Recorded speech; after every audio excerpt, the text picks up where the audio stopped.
I watched the security camera footage on my phone for the third time, my hands trembling as my sister and her husband systematically dismantled my art studio, packing my custom canvases, my professional-grade equipment, and the commission pieces I had spent months creating into unmarked boxes. They worked methodically, almost cheerfully, as if they had every right to be there. The timestamp showed they had been inside for nearly 4 hours. I had installed those cameras 3 weeks ago and never mentioned them to anyone. Now I understood exactly why that decision would change everything. Before we jump back in, tell us where you're tuning in from. And if this story touches you, make sure you're subscribed, because tomorrow, I've saved something extra special for you. The notification had arrived on my phone at 2:15 in the afternoon, while I was presenting a gallery proposal to a potential investor in Seattle. The security app one had installed 3 weeks earlier flashed an alert indicating motion detected at my home address in Portland. I had been in meetings since early morning, discussing a major commission that could launch my career as a fine art painter to an entirely new level. The investor, a woman named Margaret Chun who owned a chain of boutique hotels across the Pacific Northwest, had been reviewing my portfolio with genuine interest when my phone buzzed insistently against the conference table. I apologized and glanced at the screen, expecting to see a delivery person or perhaps a neighbor. Instead, I saw my sister Rachel and her husband Tom moving through my converted garage studio with purpose and familiarity. They were not simply visiting. They were taking things. My things. I watched for perhaps 30 seconds, my mind struggling to process what my eyes were seeing, before excusing myself from the meeting with an explanation that a family emergency required my immediate attention. Margaret had been understanding, suggesting we reconvene the following week, but I barely registered her words as I gathered my materials and headed for my car. The drive from Seattle to Portland typically took 3 hours, but I made it in 2.5, my mind racing faster than my vehicle as I tried to understand what I had witnessed. Rachel was my older sister by 5 years. We had maintained a cordial but distant relationship throughout our adult lives. She lived in Sacramento with Tom, working as a marketing coordinator for a mid-sized tech company, while he managed a sporting goods store. They visited Portland occasionally, usually around holidays, but we were not particularly close. 6 months earlier, I had made what felt like a significant life decision. I had left my position as a graphic designer at an advertising agency to pursue fine art painting full-time. The decision had been financially risky but creatively necessary. I had been working nights and weekends on my paintings for years, building a modest following through local galleries and online platforms. When several of my pieces sold for substantial amounts and I received inquiries about commissioned work, I calculated that I could support myself through art if I committed fully and reduced my expenses strategically. I had purchased my small house in a modest Portland neighborhood 2 years prior, specifically because it had a detached garage that could be converted into a studio. I had spent months transforming that space into a professional working environment. Custom lighting installed at precise angles to eliminate shadows, climate control to protect canvases and materials, secure storage for expensive equipment and supplies, dedicated spaces for different stages of work from initial sketching to final varnishing. The studio represented not just my creative space but also a significant financial investment, easily $30,000 in renovations and equipment. The security cameras had been installed after a series of break-ins in the neighborhood. 3 houses within 4 blocks had been burglarized over a 6-week period. The thieves had targeted homes during daytime hours when residents were at work, taking electronics, jewelry, and small valuables that could be transported quickly. The neighborhood watch group had recommended that everyone install security systems. I had chosen a comprehensive setup with cameras covering the front door, back entrance, and studio space, all connected to an app that would alert me to any motion and allow me to view live footage from anywhere. I had installed the system myself over a weekend, following instructions carefully and testing each camera multiple times to ensure proper function and optimal angles. The installation had occurred during a particularly busy period when I was completing 3 commissioned pieces simultaneously, while also preparing for a small gallery showing. I had mentioned the break-ins to a few friends but had not thought to inform my family about the security system. It had seemed like a minor home improvement, not worth a phone call or announcement. Now, as I drove south on Interstate 5 with my hands gripping the steering wheel, I understood that this omission had captured something I was never meant to see. I pulled up the app again at a rest stop, watching saved footage from earlier in the day. Rachel and Tom had arrived at 10:30 in the morning. Tom had used a key to unlock the front door. They had not broken a window or forced entry. They had walked in as if they belonged there. For the first hour, they had simply walked through the house, opening closets and cabinets, examining possessions, discussing things in conversations I could not hear through the silent footage. Then they had focused their attention on the studio. I watched Tom carry out my custom easel, the one I had commissioned from a woodworker in Seattle, designed specifically for large-scale canvas work. Rachel followed with boxes, carefully packing my professional paint sets, brushes that cost hundreds of dollars each, specialized mediums and varnishes.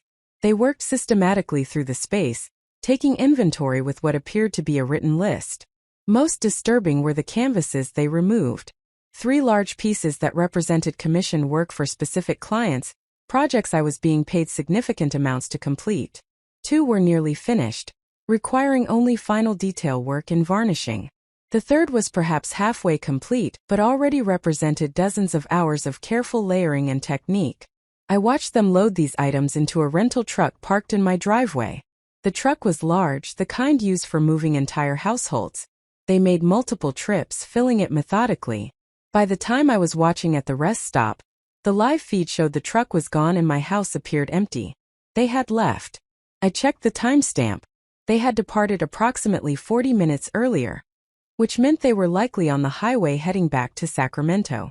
I called Rachel's cell phone. It rang 4 times before going to voicemail. I did not leave a message. I called Tom's number with the same result. I sent a text message to Rachel asking her to call me immediately regarding an urgent matter. The message showed as delivered but not read. I resumed driving, my mind cycling through possibilities and explanations, each less innocent than the last. Perhaps they had permission I had forgotten granting. Perhaps there was some emergency that required them to retrieve items on my behalf. Perhaps they were helping me in some way I had failed to understand or anticipate. But I knew these explanations were false even as I constructed them. No one removes another person's professional equipment and commissioned work as a favor. No emergency justified taking property without communication or consent. They had come to my home while I was away, used a key I did not remember providing, and systematically removed the tools and materials I required for my livelihood. This was not a misunderstanding. This was theft.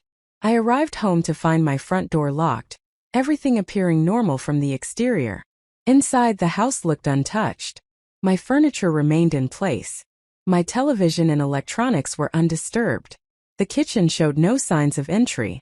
But when I entered the studio through the connecting door from the house, the scope of what had been taken became fully apparent. The space looked ransacked, though nothing was damaged or destroyed. They had simply removed the most valuable and essential items with surgical precision. My custom easel was gone. My professional lighting setup had been dismantled and removed. The storage cabinets I had installed for paints and materials stood open and nearly empty. My collection of stretched canvases in various sizes had been reduced by more than half. Most critically, the 3 commissioned pieces were missing, along with several completed paintings I had been planning to submit to galleries. I walked through the space cataloging the losses, photographing the empty areas where equipment had stood, documenting the violation with the same methodical approach they had used in taking my possessions. The financial impact was immediately clear. The equipment they had taken represented approximately $15,000 in value. The commissioned pieces, which I was contractually obligated to deliver within specific timeframes, represented another $30,000 in expected payment. Without my equipment and materials, I could not complete these commissions, which meant I would breach my contracts and likely face demands for return deposits plus penalties. Beyond the immediate financial calculation was the professional damage. My reputation as a reliable artist who delivered quality work on schedule would be destroyed if I failed to fulfill these obligations. I sat on the floor of my depleted studio and opened the security app, downloading all footage from the past 12 hours to my cloud storage. I watched the entire sequence again, this time taking notes on everything they removed, every movement they made, every moment that demonstrated clear intent and premeditation. They had brought packing materials. They had brought tools for disassembling equipment. They had brought a rental truck specifically sized for what they planned to take. This was not impulsive or opportunistic. This had been carefully planned. My phone rang. Rachel's name appeared on the screen. I answered immediately, keeping my voice level and controlled despite the anger building in my chest. She spoke first, her tone bright and casual, as if nothing unusual had occurred. She asked how I was doing, mentioned that she and Tom had been thinking about visiting Portland soon, wondered if I might be available for dinner sometime in the coming weeks. I listened to her perform normalcy, this elaborate pretense that she had not spent the morning burglarizing my home and studio. I interrupted her pleasantries with a direct question. I asked her where she was at that moment. There was a pause, just a fraction of a second, before she said she was at home in Sacramento, had been there all day, actually had been dealing with a plumbing issue that morning. I asked her if she was certain about that, if she wanted to reconsider her answer. Another pause, longer this time. She asked why I was asking, what this was about, her voice taking on a defensive edge. I told her I knew she had been in my house that morning. I knew she and Tom had removed my property. I knew everything because I had watched it happen in real time through security cameras she had been unaware existed. The silence that followed stretched for nearly 10 seconds. Then Rachel's entire demeanor shifted. The false brightness disappeared, replaced by something harder and colder. She said I had no right to have cameras in my own house without telling people. She said it was an invasion of privacy to record family members without consent. She said I was being paranoid and controlling, that I had always been difficult and suspicious, that this was exactly the kind of behavior that made maintaining a relationship with me so challenging. I noted that she had not denied taking my possessions. I noted that she was attempting to make me the problem rather than addressing her own actions. I asked her directly where my equipment and paintings were located. Preparing and narrating this story took us a lot of time, so if you are enjoying it, subscribe to our channel, it means a lot to us. Now back to the story. She told me they were safe and that I should be grateful she and Tom had intervened when they did. She said my equipment was too valuable to leave unprotected in a neighborhood experiencing break-ins. She said the commission pieces were being stored properly, while I figured out my life and got my priorities straight. She said she was doing me a favor, protecting my assets until I came to my senses about this ridiculous art career, and returned to stable employment with benefits and a retirement plan. She said our parents agreed with her, that they had been worried about my impulsive decision to quit my job, that someone needed to make sure I did not destroy my financial future chasing an unrealistic dream. I asked her how she obtained a key to my house. She said I had given her 1 year ago for emergencies and she had kept it. I had no memory of this, but I also could not definitively dispute it. I asked her by what logic she believed she had authority to enter my home without permission and remove my property without consent. She said family looked out for each other, that sometimes people needed to be protected from their own poor judgment, that she was the older sister and had a responsibility to prevent me from making catastrophic mistakes. I asked when she planned to return my possessions. She said when I demonstrated I was ready to handle them responsibly, when I had a real plan for my life, when I stopped acting like a teenager playing at being an artist. I told her she had 24 hours to return everything she had taken or I would report the theft to police and pursue criminal charges. She laughed, an actual laugh, as if I had made a joke. She said I would never do that, would never create that kind of scandal in the family, would never humiliate our parents by accusing my own sister of a crime. She said I was emotional and overwrought, that I needed to calm down and think clearly, that we could discuss this rationally once I stopped being hysterical. She said she would talk to me when I was ready to have a mature conversation, then ended the call before I could respond. I sat holding my phone, processing what had just occurred. Rachel had not only admitted to taking my property but had justified it as intervention, as protective action for my own benefit. She had framed theft as family concern and her criminal behavior as elder sister responsibility. She had also made clear she had no intention of returning what she had taken, at least not on any timeline that would allow me to fulfill my contractual obligations. She believed I would not pursue legal action because doing so would cause family disruption and embarrassment. She was relying on my desire to maintain peace and avoid conflict to escape consequences for her actions. She had miscalculated. I called the Portland Police non-emergency line and reported the theft.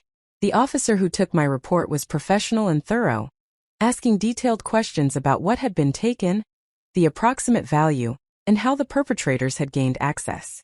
When I explained that my sister and brother-in-law had used a key to enter, and that I had video documentation of the entire incident, his tone shifted from routine to interested. He said video evidence of theft by family members was unusual and valuable. He said cases involving relatives were often difficult to prosecute because they typically devolved into disputes about permission and misunderstanding, but clear documentation of unauthorized entry and removal of property changed the dynamic significantly. He took down Rachel and Tom's information, including their Sacramento address. He explained that because they had crossed state lines with stolen property, this potentially involved federal jurisdiction, though the local district attorney would make decisions about how to proceed. He said an investigator would contact me within 48 hours to review the evidence and determine next steps. He advised me to download and preserve all security footage, to compile a detailed inventory of missing items with values and photographs if available, and to gather any documentation of my ownership such as receipts, insurance policies, or photographs showing the items in my possession. I spent the remainder of the evening doing exactly that. I created a spreadsheet listing every item I could identify as missing from the security footage, researching current replacement costs for equipment and estimating hours invested in the incomplete commissioned paintings. The total exceeded $50,000 when I included both the physical property and the value of the work in progress that had been taken. I compiled receipts going back 2 years showing purchases of equipment and materials. I photographed the empty studio from multiple angles, matching them to earlier photographs that showed the space fully equipped. I prepared a file that documented not just what had been taken, but also the impact on my ability to fulfill contractual obligations and earn income. The commissioned pieces had been particularly important projects. One was for a private collector in Vancouver, who was paying $18,000 for a large-scale abstract landscape. Another was for a corporate client in Portland, a law firm that had commissioned a series of 3 pieces for their new office space at $12,000 per piece. The third was a portrait commissioned by a family in Eugene for $8,000. These projects represented more than just current income. They represented reputation and future opportunities. Clients who commissioned work at these price points expected professionalism and reliability. Failing to deliver would damage relationships and credibility in ways that extended far beyond the immediate financial loss. I drafted emails to each client explaining that due to theft, I would need to extend my delivery timeline. I was honest about what had occurred without providing excessive detail. I explained that original work had been stolen along with essential equipment, that I was working with law enforcement to recover the pieces, but that I needed to establish revised completion dates contingent on either recovery or ability to recreate the work from the beginning. I emphasized my commitment to fulfilling the contracts and asked for their patience and understanding during an unusual and difficult situation. I offered to refund deposits if they preferred to cancel rather than accept delays. 2 clients responded within hours expressing sympathy and agreeing to extended timelines. The corporate law firm was less accommodating. Their representative replied that they had scheduled installation to coincide with their office opening in 6 weeks and could not accept delays. They requested an immediate refund of their $12,000 deposit and indicated they would seek additional compensation for breach of contract if the original timeline could not be met. I replied that I would return their deposit within 30 days and apologize for circumstances beyond my control.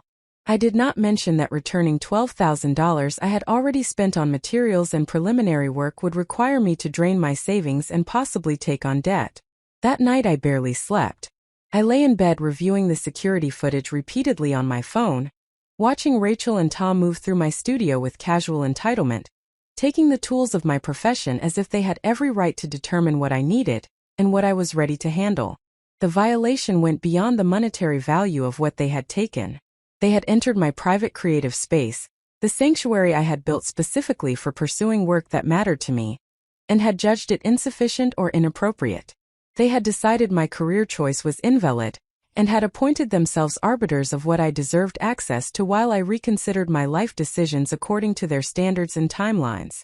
I thought about Rachel's justification, her claim that she was protecting me from poor judgment and unrealistic dreams.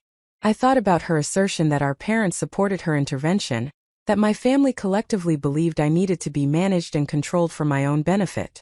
I thought about the years of subtle and not-so-subtle pressure to choose safer paths, more conventional careers, decisions that aligned with their understanding of success and stability. I had always been the different one, the impractical one, the one whose interests and ambitions seemed frivolous or risky compared to traditional professional trajectories. But I had also been the one who actually pursued her goals despite familial skepticism. I had built a career as a graphic designer while developing my skills as a fine artist. I had saved money and planned carefully before making the transition to full-time painting. I had secured clients and established income streams before leaving stable employment. I had approached my creative career with the same professionalism and strategic thinking I had applied to conventional work. The difference was that I had chosen a path that brought genuine fulfillment, rather than simply accepting whatever seemed most secure or socially acceptable. Rachel's theft was not about protecting me. It was about punishing me for making choices she did not approve of, for living according to my own values rather than conforming to family expectations. By removing my equipment and work, she was attempting to force me back into a life that fit her understanding of appropriate choices. She was using theft and manipulation under the guise of family concern to control my decisions and limit my autonomy. And she expected me to accept this treatment, because we shared DNA and family loyalty supposedly superseded personal boundaries and legal rights. The next morning I received a call from Detective Linda Morrison with the Portland Police Bureau. She had reviewed my report and wanted to meet to discuss the case and examine the evidence. We arranged to meet at my house that afternoon. Detective Morrison arrived promptly at 2 o'clock, a woman in her mid-40s with an efficient manner and sharp attention to detail. I walked her through the studio, showing her the empty spaces where equipment had been, the storage areas that had been systematically cleared, the overall impact of the theft. Then I showed her the security footage. She watched in silence, taking notes occasionally, asking me to replay certain segments. She was particularly interested in the moments showing Tom using the key to enter, Rachel consulting what appeared to be a list while directing what to take, and both of them carefully packing the commissioned paintings. When the footage ended, she asked me several questions about my relationship with Rachel, about whether there had been previous conflicts or disputes, about whether anyone else might have had reason to believe they had permission to enter my home or take my property. I answered honestly, explaining that while our relationship had been distant, there had been no recent arguments or obvious tensions that would have predicted this level of violation. Detective Morrison said the evidence was substantial and clear. She said my sister and brother-in-law had committed burglary under Oregon law, defined as unauthorized entry into a building with intent to commit theft. She said the video documentation removed any ambiguity about intent or authorization. She said the estimated value of stolen property exceeded $50,000, which elevated this to first-degree theft, a Class C felony. She said because they had transported the property across state lines, federal authorities might become involved, though local prosecution would likely proceed first. She said she would forward the case to the district attorney's office with a recommendation for immediate prosecution. Detective Morrison also explained that I should prepare for the possibility that Rachel and Tom would claim they had permission, or that this was a family matter rather than a criminal act. She said defense attorneys often attempted to characterize these situations as misunderstandings or civil disputes, rather than theft. However, she emphasized that the security footage demonstrating their systematic removal of property while I was confirmed to be in another city, combined with the subsequent phone conversation where Rachel acknowledged taking my possessions but refused to return them, created a strong case that would be difficult to dispute. She asked if I had contacted Rachel since our initial conversation. I told her about the phone call and the text messages I had sent that went unanswered. She advised me to cease all direct communication with Rachel and Tom, explaining that anything I said could potentially be used to suggest I had given permission, or that I was harassing them rather than pursuing legitimate legal remedies. She said all future communication should go through law enforcement or legal counsel. She provided me with a case number and her direct contact information, then said she would be in touch within the week regarding next steps. After Detective Morrison left, I sat in my diminished studio and confronted the practical reality of my situation. I had 3 commissioned pieces that no longer existed in my possession, meaning I could not complete the work I had been paid to produce. I had lost one client entirely due to timeline constraints and would need to refund $12,000 I no longer had available. I had equipment missing that would cost approximately $15,000 to replace, money I did not have and could not justify spending when the original items might eventually be recovered through legal processes.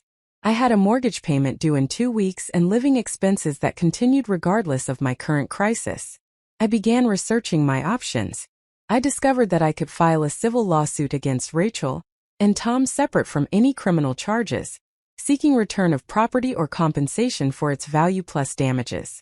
However, civil litigation was expensive and time-consuming, with no guarantee of recovering costs even if I won. I could file an insurance claim for the stolen property, but my homeowner's policy had a deductible of $5,000, and I worried that making a claim would increase my premiums or result in policy cancellation. I could attempt to borrow money to replace essential equipment and restart the commissioned work, but taking on debt seemed reckless when I might eventually recover the original items. I decided to focus on what I could control. I contacted the 2 remaining clients and provided them with detailed updates on the situation, including the fact that law enforcement was actively investigating, and that I was exploring all options for either recovering the original work or recreating it. Both clients responded with continued patience and support, agreeing to extended timelines and expressing confidence that I would ultimately deliver quality work. Their faith in me during this difficult period felt both encouraging and heavy with responsibility. I also reached out to the gallery owner, who had been preparing to show several of my pieces in an upcoming exhibition. Marcus had operated his gallery in Portland's Pearl District for 15 years, and had been instrumental in connecting me with serious collectors and building my reputation in the local art community. When I explained what had happened, his response was immediate and supportive. He said he had dealt with artists facing various crises over the years, and understood that circumstances sometimes disrupted plans and timelines. He offered to extend my exhibition timeline by 3 months, giving me space to resolve the theft situation and prepare new work if necessary. Marcus also suggested I consult with an attorney who specialized in both criminal and civil matters related to theft and property disputes. He provided contact information for someone he had worked with previously, a lawyer named Jennifer Hawthorne who had helped another artist recover stolen work from a former gallery representative who had absconded with several pieces. I called Jennifer's office that afternoon and scheduled a consultation for the following day. Jennifer Hawthorne practiced law from a small office in downtown Portland, specializing in intellectual property, contracts, and civil litigation with a focus on creative professionals. When we met, she listened carefully to my account of the theft, reviewed the security footage on her laptop, and examined the documentation I had compiled. She asked probing questions about my relationship with Rachel, about any previous conflicts or property disputes, about whether there had ever been any ambiguity regarding ownership of the items that were taken. I answered completely, holding nothing back, understanding that she needed full context to provide useful guidance. When I finished, Jennifer leaned back in her chair and spoke with calm directness. She said I had an exceptionally strong case both criminally and civilly. She said the security footage was remarkable evidence that eliminated most defenses Rachel and Tom might attempt. She said their removal of commissioned work that belonged to my clients added complexity because it was not simply my property that had been taken but work I was contractually obligated to deliver to others, which meant the theft had damaged my professional relationships and reputation in measurable ways. She said I could pursue civil action seeking return of property, compensation for its value if return was impossible, damages for breach of the professional contracts caused by the theft, and potentially punitive damages if we could demonstrate that Rachel and Tom's actions were particularly egregious or malicious. However, Jennifer also cautioned me about the realities of family litigation. She said cases involving relatives were emotionally exhausting in ways that typical legal disputes were not. She said families often divided along loyalty lines, with some members supporting the person pursuing justice while others defended the accused regardless of evidence. She said holidays, weddings, funerals, and other family gatherings became battlegrounds or sources of permanent estrangement. She said I needed to consider whether I was prepared for those consequences before proceeding. I told her I had already considered exactly that question during the sleepless night following Rachel's theft. I told her that a family requiring me to accept theft and manipulation in exchange for maintaining relationships was not a family worth preserving in its current form.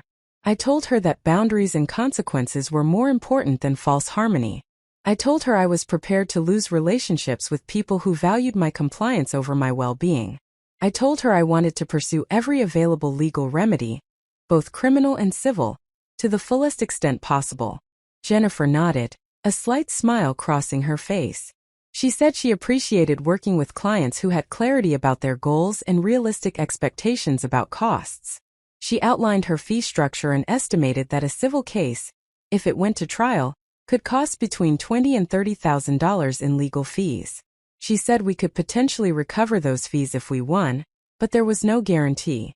She said we could start with a strongly worded demand letter before filing a lawsuit, giving Rachel and Tom an opportunity to return the property and potentially avoid both criminal prosecution and civil litigation. She said this approach sometimes worked because people did not truly understand the severity of their situation until they received formal legal correspondence outlining potential consequences. I authorized Jennifer to proceed with the demand letter. She said she would draft it within 48 hours, outlining the criminal charges Rachel and Tom were facing, the civil liability they had incurred, and the option to resolve everything by immediately returning all property and compensating me for damages I had suffered as a result of the theft. The letter would make clear that failure to comply within 7 days would result in Jennifer filing a civil lawsuit seeking maximum damages plus legal fees, and that criminal prosecution would proceed regardless of any civil resolution. That evening I received a phone call from my mother. Her voice was tight with controlled emotion as she asked me what I thought I was accomplishing by involving police in a family matter. I asked her how she had learned about the police report. She said Rachel had called her, extremely upset, saying that I had filed false charges and was trying to ruin her life over a misunderstanding. My mother said Rachel had explained that she was only trying to help me, to protect valuable equipment from theft, and that I was being vindictive and unreasonable. I asked my mother if Rachel had mentioned taking my property without permission. My mother said Rachel had been storing things for safekeeping. I asked if Rachel had mentioned refusing to return those things when I requested them. My mother said there had been a miscommunication about timelines. I asked if Rachel had mentioned taking commission work that belonged to my clients, causing me to breach contracts and potentially lose income. My mother was silent for a moment, then said that Rachel was my sister, and that I was making a terrible mistake by treating her like a criminal. I told my mother that Rachel was a criminal by definition, that she had committed burglary and theft, that I had video documentation of her crimes, and that her motivation or intentions did not change the legal reality of what she had done. I told my mother that if someone who was not related to me had broken into my home and stolen $50,000 worth of property, no one would question my decision to involve law enforcement. I told my mother that family relationships did not grant immunity from consequences or excuse illegal behavior. I told my mother that I was done pretending theft was acceptable when committed by relatives. My mother's voice hardened. She said I was being selfish and dramatic, that I was prioritizing material possessions over family relationships, that I was embarrassing the entire family with this public conflict. She said my father was extremely disappointed in me, that they had not raised me to treat family this way, that I was destroying bonds that could never be repaired. She said if I continued with this legal action, I would be making a choice about what mattered to me, and I should not expect ongoing relationships with family members who found my behavior unacceptable. I told my mother that she was correct, I was making a choice, and that choice was to refuse to be victimized by people who believed family status entitled them to violate my rights and steal my property. I told her that I hoped she would eventually understand my position, but that her approval was not required for me to protect myself. I told her I loved her and hoped we could maintain a relationship, but that relationship would need to include respect for my boundaries and acknowledgement of basic legal and ethical standards. I told her I needed to end the conversation but that my door was always open if she wanted to discuss this honestly rather than simply demanding I accept mistreatment. She hung up without saying goodbye. I sat holding my phone, feeling the weight of family rejection settling around me. This was the consequence Jennifer had warned about, the price of refusing to accept the role of accommodating victim. My mother had essentially issued an ultimatum demanding I choose between pursuing justice and maintaining family relationships. The fact that she framed this as my choice rather than acknowledging that Rachel had created the situation through her criminal behavior revealed exactly where my mother's priorities lay. Over the next 3 days, I received similar calls and messages from other family members. My aunt called to say I was being cruel to Rachel. My cousin sent a long text message about forgiveness and family loyalty. My father left a voicemail saying he was ashamed of my behavior and that I owed Rachel an apology. Each communication followed the same pattern of holding me responsible for the conflict while excusing or minimizing Rachel's theft. Each one positioned family harmony as more important than legal rights or personal boundaries. Each one implied that I was the problem for refusing to absorb the violation quietly. I did not respond to any of these messages. Jennifer had advised against engaging with family members who were clearly functioning as proxies for Rachel, attempting to pressure me into dropping charges or accepting an inadequate resolution. She said anything I said would likely be reported back to Rachel and potentially used against me. She said the best response was dignified silence while legal processes moved forward. Jennifer's demand letter was delivered to Rachel and Tom via certified mail on a Thursday morning. The letter was comprehensive and devastating, laying out the criminal charges they faced, the civil liability they had incurred, the documented evidence that would be used against them, and the opportunity to resolve everything by returning all property within 7 days along with compensation of $15,000 for damages including the refunded deposit to the law firm, time lost from work addressing the theft, and legal fees incurred to date. Rachel called me within 2 hours of signing for the letter. I did not answer. She left a voicemail saying I had gone too far, that involving lawyers was absolutely insane, that I was destroying our family over something that could be easily resolved through conversation. She said she was willing to return some of the items if I would drop all charges and stop being so hostile.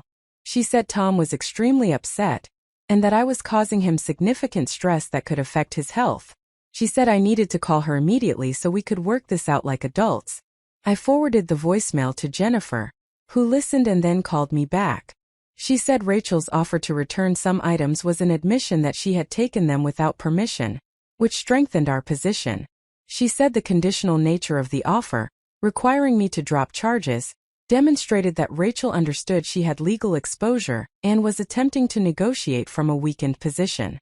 She said Rachel's focus on family destruction, rather than acknowledging wrongdoing, was a classic manipulation technique. She said we should maintain our position and await the 7-day deadline. During this waiting period, Detective Morrison contacted me with an update. She said the district attorney's office had reviewed the case and decided to pursue charges. Rachel and Tom would be formally charged with first-degree theft and burglary. Because they were located in California, the district attorney's office was coordinating with Sacramento law enforcement to arrange for Rachel and Tom to either turn themselves in voluntarily or be arrested and extradited. Detective Morrison said the strong evidence made this a priority case, and the district attorney wanted to send a clear message that theft remained theft regardless of family relationships. She also mentioned that her investigation had uncovered something additional. When Detective Morrison contacted the rental truck company to obtain records of the truck Rachel and Tom had used, she learned they had rented the vehicle for a full week, not just a single day. The rental agreement showed they had driven from Sacramento to Portland and back, covering nearly 1,200 miles. This meant they had planned the theft days in advance, had traveled specifically for the purpose of taking my property, and had invested significant time and money into executing their plan. This was not an impulsive decision or a momentary lapse of judgment. This was premeditated theft that required coordination and resources. Detective Morrison said this information could be used to demonstrate that Rachel and Tom's actions were calculated and deliberate, rather than misguided family intervention. She said prosecutors liked cases with clear evidence of planning, because it eliminated defenses based on confusion or good intentions. She said the rental truck records, combined with the security footage and the subsequent phone conversations where Rachel refused to return the property, created what she called a prosecutor's dream case, one where the evidence was so overwhelming that plea negotiations would likely focus on sentencing rather than guilt. The 7-day deadline Jennifer had established in her demand letter expired without Rachel or Tom returning any property or making any payment. Jennifer immediately filed a civil lawsuit in Multnomah County Circuit Court seeking return of all property, compensation of $50,000 for the value of stolen items if return was impossible, $15,000 in documented damages, punitive damages to be determined by the court, and recovery of all legal fees and costs. The lawsuit named both Rachel and Tom as defendants and included as exhibits the security footage, my inventory of missing items with values, the documentation of my contracts with clients, and transcripts of phone conversations and voicemail messages. Jennifer explained that once the lawsuit was filed and Rachel and Tom were served with the complaint, they would have 30 days to respond. She said they would likely hire an attorney who would file a response denying liability and possibly asserting various defenses. She said we would then enter a discovery phase where both sides could request documents and take depositions. She said the process typically took 6 to 12 months to reach trial unless the defendants chose to settle. She said settlement was likely once Rachel and Tom fully understood the strength of our evidence and the potential financial consequences of losing at trial. Meanwhile, the criminal case proceeded on its own timeline. Detective Morrison informed me that arrest warrants had been issued for both Rachel and Tom. Sacramento police had contacted them and offered the option to surrender voluntarily rather than be arrested. Rachel and Tom had retained a criminal defense attorney who negotiated their surrender. They posted bail and were released pending trial. The bail conditions included restrictions on traveling to Oregon without court permission and prohibitions on any contact with me. I learned all of this through Detective Morrison rather than through any family communication. My parents had stopped calling entirely. The extended family had gone silent. I existed in a strange isolation where I was technically surrounded by relatives but functionally alone. The only family member who reached out during this period was my grandmother on my father's side, a woman in her 80s who lived independently and had always been quietly supportive of my artistic pursuits. She called one evening and asked me to explain what had happened without anyone else's interpretation or spin. I told her everything, starting with the security notification and ending with the current legal proceedings. When I finished, she was quiet for a moment. Then she said that she was proud of me for standing up for myself, that she had watched me accommodate and compromise throughout my life to keep peace with people who never reciprocated, and that it was time I learned that self-respect mattered more than false harmony. She said Rachel had always been indulged and enabled, allowed to take what she wanted without consequences, and that someone needed to finally hold her accountable. She said my parents were wrong to pressure me to drop charges, and she had told them so directly. This conversation meant more to me than I could easily express. Having even one family member acknowledge that I was responding appropriately to genuine wrongdoing, rather than creating unnecessary conflict, provided validation I had not realized I desperately needed. My grandmother also mentioned that she was updating her will to ensure that certain family heirlooms would go specifically to me with explicit instructions that they were mine alone, and could not be claimed by anyone else under any circumstances. She said she had learned from watching this situation that clear documentation and explicit statements were necessary when dealing with people who believed family connection entitled them to override individual ownership. The civil lawsuit moved forward through its preliminary stages. Rachel and Tom's attorney filed a response that denied most of our allegations while admitting they had taken property from my house, but claiming they had done so with my implied permission based on previous family discussions about my career transition. Their response painted their actions as concerned family members protecting valuable assets during what they characterized as my period of instability and poor judgment. They claimed they had intended to return everything once I demonstrated I was managing my life responsibly. They argued that my response was disproportionate and vindictive, motivated by long-standing family resentments rather than legitimate grievance. Jennifer was delighted with their response. She said they had admitted taking the property, which was the key element we needed to prove. She said their claim of implied permission would be impossible to support given the security footage showing them working secretly while I was out of state, combined with the phone conversations where Rachel explicitly refused to return items when I requested them. She said their characterization of my career as instability would backfire, because we could present evidence of my professional success, my satisfied clients, my gallery relationships, and my careful financial planning. She said they had essentially made our case easier by admitting the facts while offering justifications that had no legal validity. The discovery phase of the civil lawsuit began in earnest approximately 6 weeks after the initial filing.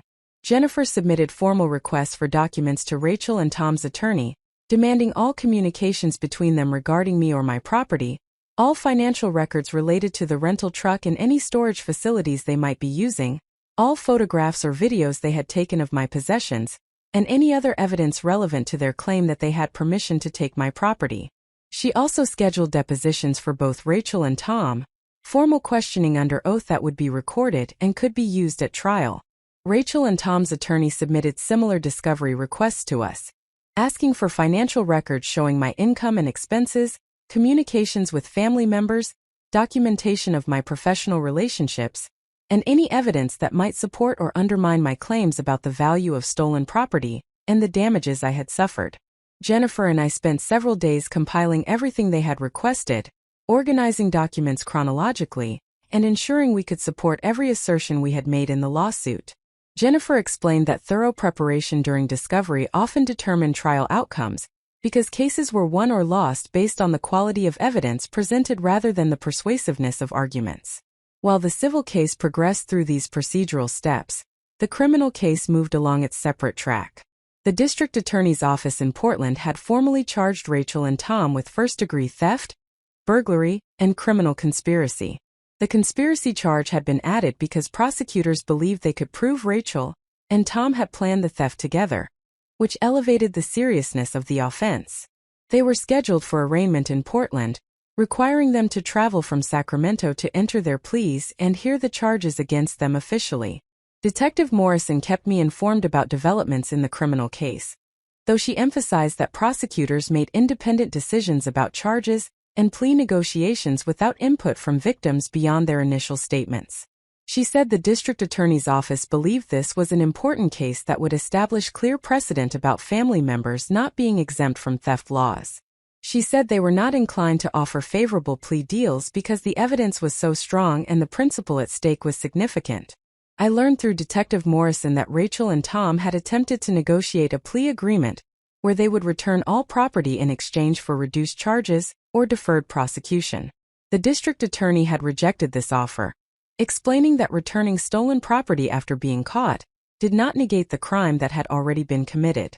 The prosecutor handling the case had reportedly said that allowing people to avoid consequences by returning stolen goods only after facing criminal charges would create an incentive structure where theft carried minimal risk. The message needed to be clear that taking property without permission was a crime regardless of family relationships, and regardless of whether the property was eventually returned.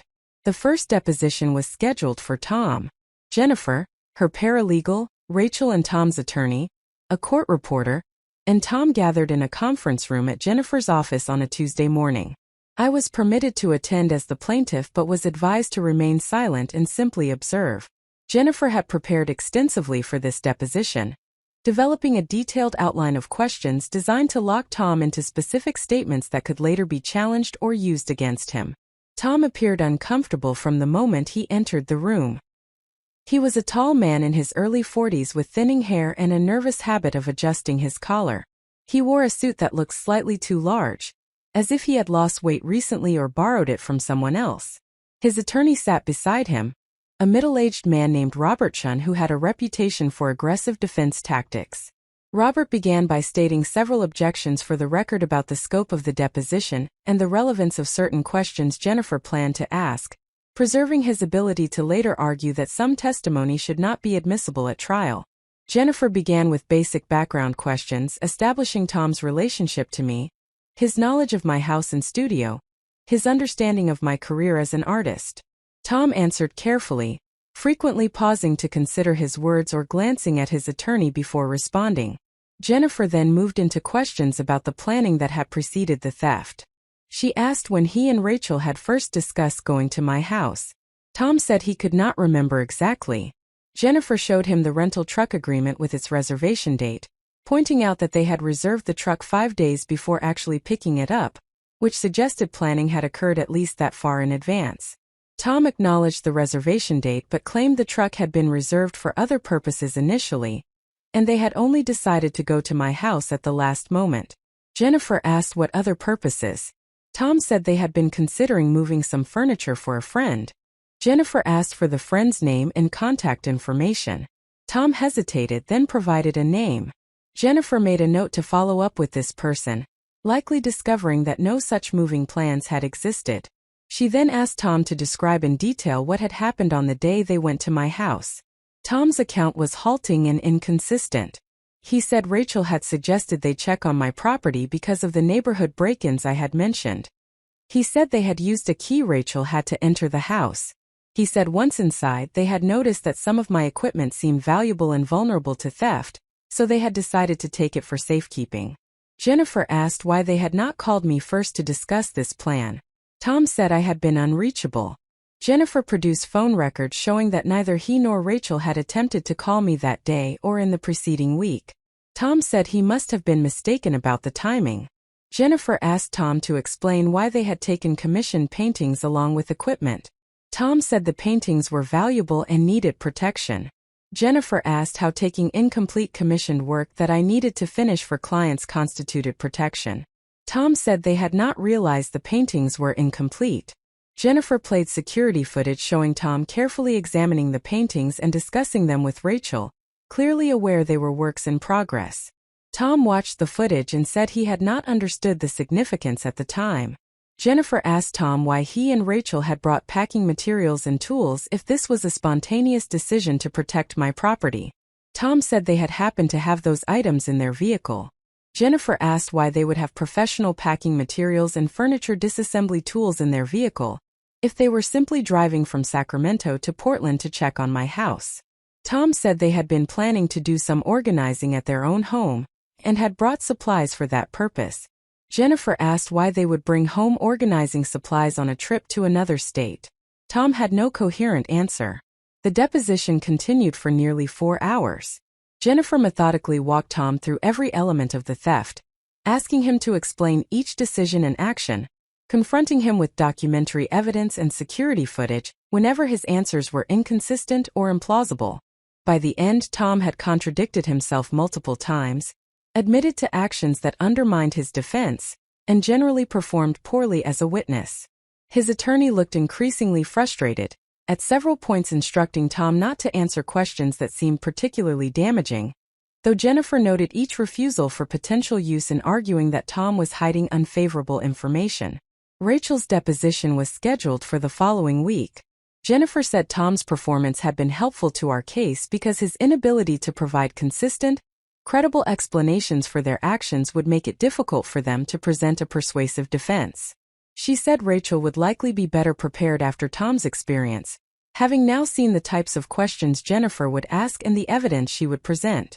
However, Jennifer was confident that no amount of preparation could overcome the fundamental problem with their position, which was that the security footage and phone conversations clearly showed they had taken property without permission and refused to return it when asked. Rachel's deposition began on a Wednesday morning. Unlike Tom, Rachel appeared composed and confident when she entered the conference room. She wore a tailored dress and had her hair styled professionally. She greeted everyone politely, including me, though I did not acknowledge her beyond a brief nod. Her demeanor suggested she believed she could talk her way through this proceeding, that her communication skills and personal charm would allow her to provide explanations that would make sense of their actions. Jennifer began with the same foundational questions she had asked Tom, establishing Rachel's relationship to me and her knowledge of my circumstances.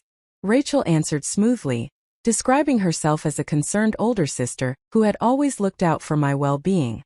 She said she had been worried about my decision to leave stable employment to pursue art full-time, that she had tried to discuss her concerns with me but I had been defensive and unwilling to listen to family advice.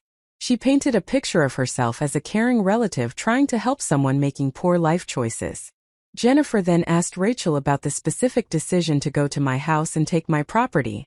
Rachel's explanation was more sophisticated than Tom's had been.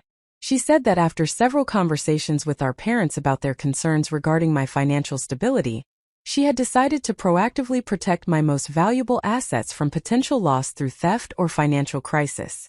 She said she had genuinely believed that temporarily storing my equipment and valuable paintings would prevent me from losing them if I encountered financial difficulties, or if the neighborhood break-ins continued. She characterized her actions as preventive intervention rather than theft. Jennifer asked Rachel why she had not discussed this plan with me before implementing it. Rachel said she had tried to reach me multiple times but I had not answered or returned her calls. Jennifer presented phone records showing no calls from Rachel during the relevant time period. Rachel said she must have used different phones or that the records were incomplete. Jennifer asked which different phones she had used. Rachel said she could not remember specifically. Jennifer asked why someone planning to help a family member would not leave voicemails explaining the plan or send text messages detailing their intentions. Rachel said she had wanted to discuss it in person rather than through electronic communication. Jennifer asked Rachel why she had brought a rental truck to my house if this was about protective storage. Rachel said they had needed a truck to transport the items safely. Jennifer asked why Rachel had not simply hired a professional moving and storage company if her goal was to protect my property, which would have provided insurance and documentation. Rachel said they had wanted to keep costs down. Jennifer pointed out that renting a truck and driving it 1,200 miles round trip was not cost-effective compared to local storage options I could have arranged myself. Rachel said she had not thought through all the logistics carefully. Jennifer then played the security footage of Rachel and Tom methodically packing my studio, highlighting moments where Rachel consulted a written list and directed Tom on what to take. Jennifer asked Rachel what the list contained. Rachel said it was just notes about items that seemed valuable. Jennifer asked her to explain why she needed notes about what items in my studio were valuable, if she was simply my concerned sister familiar with my work. Rachel said she had wanted to be systematic. Jennifer asked if being systematic suggested planning rather than spontaneous protective action. Rachel's attorney objected to the characterization, but Rachel had already begun answering, saying that some planning was necessary for any complex task. The critical moment in Rachel's deposition came when Jennifer asked her about the phone conversation we had after I discovered the theft. Jennifer played a recording of the conversation that I had made on my phone, something Rachel had not known existed. In the recording, Rachel clearly stated that my equipment was being held until I demonstrated I was ready to handle it responsibly, that she would determine when I had proven my life was stable enough to deserve return of my property, and that she was doing me a favor by preventing me from wasting my potential on an unrealistic art career. Jennifer asked Rachel to explain how these statements aligned with her claim that she had taken my property for safekeeping, rather than to control my choices and punish my career decisions. Rachel was silent for several seconds. Then she said the recording was taken out of context, that she had been upset during that conversation, and had said things she did not mean. Jennifer asked what context would make those statements mean something different than they clearly appeared to mean. Rachel said she had been trying to make me understand the seriousness of my situation using tough love. Jennifer asked if tough love typically involved theft. Rachel's attorney objected and instructed her not to answer. Jennifer continued questioning Rachel about every aspect of the theft, about the rental truck reservation made days in advance, about the packing materials they had brought, about the specific items they had chosen to take, about their refusal to return anything when I first requested it, about their failure to ever provide any written documentation of their supposed protective intent. With each question, Rachel's carefully constructed narrative became less credible. Her claim that she had been helping me could not be reconciled with her deliberate planning, her refusal to communicate with me, her selection of items that would most damage my ability to work, or her explicit statement that she would decide when I deserved to have my property returned. By the end of Rachel's deposition, her attorney looked resigned. Jennifer had systematically dismantled every element of their defense, using Rachel's own words and actions to prove that her justifications were fabrications created after the fact rather than genuine motivations.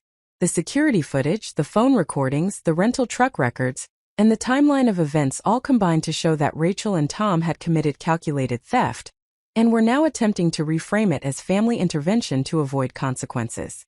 After both depositions were complete, Jennifer called me to discuss settlement prospects. She said Rachel and Tom's attorney would almost certainly approach her about resolving the case before trial, because their clients had performed poorly as witnesses and the evidence against them was overwhelming. She said we were in a strong negotiating position and could demand not only return of all property, but also significant financial compensation for damages. She asked what outcome I wanted to achieve beyond the obvious goal of recovering my stolen possessions. I told Jennifer that I wanted 3 things.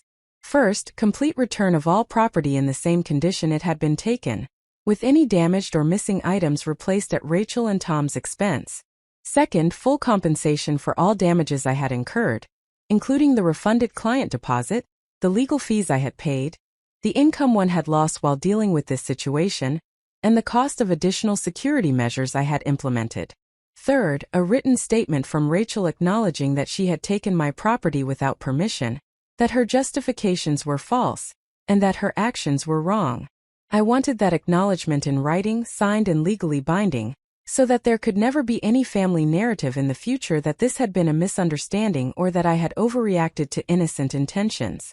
Jennifer said the first two demands were straightforward and any reasonable settlement would include them. The third demand was unusual but potentially achievable. She said we could frame it as a requirement for settlement, making clear that without Rachel's written acknowledgement of wrongdoing, we would proceed to trial where a jury would hear all the evidence and make their own determination about her actions and motivations. She said most people preferred to admit wrongdoing privately in a settlement agreement, rather than have their behavior examined publicly in a courtroom. As Jennifer had predicted, Rachel and Tom's attorney contacted her within a week requesting settlement discussions. Jennifer scheduled a mediation session, a formal meeting where both sides would attempt to negotiate a resolution with the assistance of a neutral mediator. The mediation was scheduled for a date 3 weeks out, giving both sides time to prepare their positions and evaluate their options. During this waiting period, I focused on rebuilding my professional life as much as possible with limited resources. I had purchased some basic supplies and had borrowed an easel from Marcus at the gallery. I was working on smaller pieces that did not require the sophisticated equipment Rachel and Tom had taken. These works were not the large-scale commission paintings I had been creating, but they allowed me to maintain some productivity and demonstrate to my remaining clients that I was still actively working despite the challenges I faced. Marcus remained supportive throughout this period. He featured some of my smaller new pieces in the gallery and arranged for me to give an artist talk about my work and creative process. During that talk, I made the decision to be honest about what I was experiencing. I explained to the audience that I was currently working under difficult circumstances because family members had stolen my equipment and commissioned work, that I was pursuing legal remedies to recover my property, and that I was determined not to allow this setback to derail my career. The response was overwhelmingly supportive. Several people approached me afterward to express admiration for my resilience, and to offer assistance ranging from equipment loans to connections with other artists who had faced similar challenges. One person who attended that talk was a journalist named Sarah Mitchell, who wrote for a local arts and culture magazine. She approached me after the presentation and asked if I would be willing to be interviewed about my experience. She said the story of an artist having her work stolen by family members raised interesting questions about how creative professionals protected themselves and their work, about the unique vulnerabilities artists faced, and about the intersection of family relationships and property rights. She said she believed other artists would benefit from hearing how I was navigating this situation. I was initially hesitant to speak publicly about something that was still in active litigation. However, after consulting with Jennifer, who confirmed that discussing factual events was legally permissible, as long as I did not make false statements or disclose information that was under seal, I agreed to the interview. Sarah and I met at a coffee shop near my house, and I spent 2 hours describing everything that had happened, from discovering the theft through security footage to the ongoing legal proceedings. Sarah asked thoughtful questions about the emotional impact of the violation, about how I was managing financially and professionally, and about what I had learned about protecting creative work and establishing boundaries. The article was published 3 weeks later under the title, "When Family Becomes the Threat: One Artist's Fight to Recover Stolen Work." Sarah had written a balanced, thorough piece that presented the facts of my case while exploring broader themes about family dynamics, creative property, and the courage required to pursue justice against people you were supposed to be able to trust. The article included several of my paintings as illustrations and provided information about where readers could see my work in Marcus's gallery. The response to the article was significant. I received dozens of emails and social media messages from people sharing their own experiences with family members who had stolen from them, violated their boundaries, or sabotaged their professional efforts. Many people said they had never pursued legal action because they felt pressured to prioritize family relationships over justice. They said reading about my willingness to hold Rachel and Tom accountable had inspired them to reconsider their own situations and to recognize that accepting mistreatment in the name of family loyalty was not an obligation they had to fulfill. The article also brought professional opportunities. 2 new clients contacted me about commissioned work after reading the article and visiting the gallery to see my paintings. A regional arts foundation reached out about grant opportunities for artists who had experienced significant setbacks. A documentary filmmaker expressed interest in creating a short film about artists dealing with theft and property protection. The publicity transformed what could have been a career-ending crisis into an unexpected platform for discussing issues that many creative professionals faced but rarely spoke about openly. The mediation session took place on a Thursday afternoon in a conference room at the mediator's office. The mediator was a retired judge named Patricia Lawson, who had extensive experience resolving civil disputes. She began by explaining the mediation process, emphasizing that anything said during the session was confidential and could not be used in court if we failed to reach agreement. She said her role was to facilitate discussion and help both sides evaluate their positions realistically rather than to impose a solution. Rachel and Tom sat on one side of the conference table with their attorney. I sat on the other side with Jennifer. We did not speak to each other directly. All communication went through the mediator or our attorneys. Patricia asked each side to present their position, starting with us as the plaintiffs. Jennifer outlined our demands for return of all property, compensation for damages totaling approximately $35,000 when all losses were calculated, and a written acknowledgement from Rachel that she had taken my property without permission and that her actions had been wrong. Rachel's attorney then presented their position. He said his clients acknowledged that they had taken property from my house, but maintained they had done so with good intentions and had genuinely believed they were helping me. He said they were willing to return all property that they still possessed and to pay $5,000 to resolve the dispute. He said requiring a written admission of wrongdoing was unreasonable, and that his clients would not agree to characterize their actions as intentional theft. Patricia asked Rachel's attorney to clarify what he meant by property they still possessed. He said that some items had been damaged during storage and could not be returned in original condition. Patricia asked for specifics. He reluctantly admitted that one of the commissioned paintings had been damaged when it fell during transport to their storage unit. He said the other 2 paintings were intact, as was most of the equipment, though some electronic items had been affected by temperature fluctuations in the storage facility and might not function properly. Jennifer pointed out that damage to property during unauthorized storage was Rachel and Tom's responsibility, and that replacement of damaged items needed to be part of any settlement. She also noted that their offer of $5,000 represented less than 15% of documented damages and was not a serious settlement proposal. She said we would proceed to trial where a jury would hear all the evidence, including the depositions where Rachel and Tom had contradicted themselves repeatedly and failed to provide credible explanations for their actions. Patricia asked to speak with each side separately. She met with Rachel, Tom, and their attorney in a separate conference room while Jennifer and I remained where we were. After 30 minutes, she returned and sat down with us. She said privately that Rachel and Tom's position was weak, and their attorney knew it. She said they were concerned about the criminal charges they faced and wanted to resolve the civil case in a way that might make prosecutors more inclined toward leniency. She said they were willing to increase their settlement offer, but needed us to be somewhat flexible on our demands. Jennifer asked what they were proposing. Patricia said they would return all property that remained intact, would pay $20,000 to cover replacement of damaged items and partial compensation for other damages, and would sign a statement saying they acknowledged taking property without explicit advance permission. However, they would not use the word theft and would not characterize their actions as intentionally harmful. Patricia asked if we would accept those terms. I considered the offer carefully. $20,000 plus return of most of my property would allow me to replace damaged items, compensate myself for lost income and legal fees, and resume normal work. The statement they were offering was weaker than what I wanted but still represented acknowledgement that they had acted without permission. However, the absence of stronger language felt like they were still avoiding full responsibility, still attempting to minimize what they had done. I told Patricia that I needed the statement to be clearer. I needed Rachel to acknowledge explicitly that she had taken my property knowing I had not given permission, that she had refused to return it when asked, and that her justifications about protecting me had been rationalizations created after the fact. I needed language that would prevent any future family narrative suggesting this had been a misunderstanding. I was willing to accept $20,000 instead of $35,000 if the statement contained that honest acknowledgement. Patricia took this counteroffer to Rachel and Tom. She was gone for nearly an hour. When she returned, she said we had reached an impasse on the language of the statement.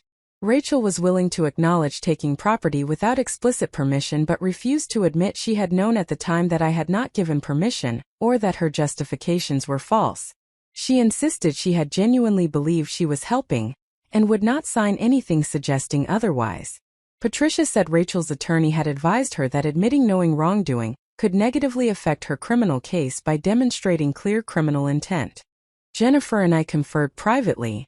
She said we could probably win more at trial, potentially receiving the full $35,000 in damages plus punitive damages, if the jury was particularly offended by Rachel and Tom's behavior.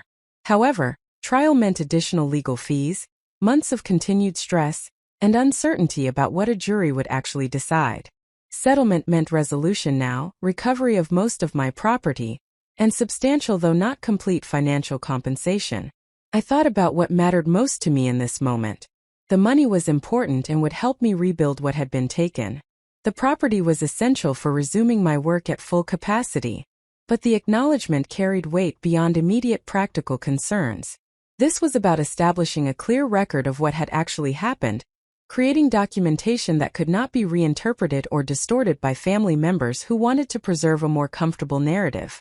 This was about refusing to participate in the collective fiction that Rachel's theft had been anything other than what it clearly was.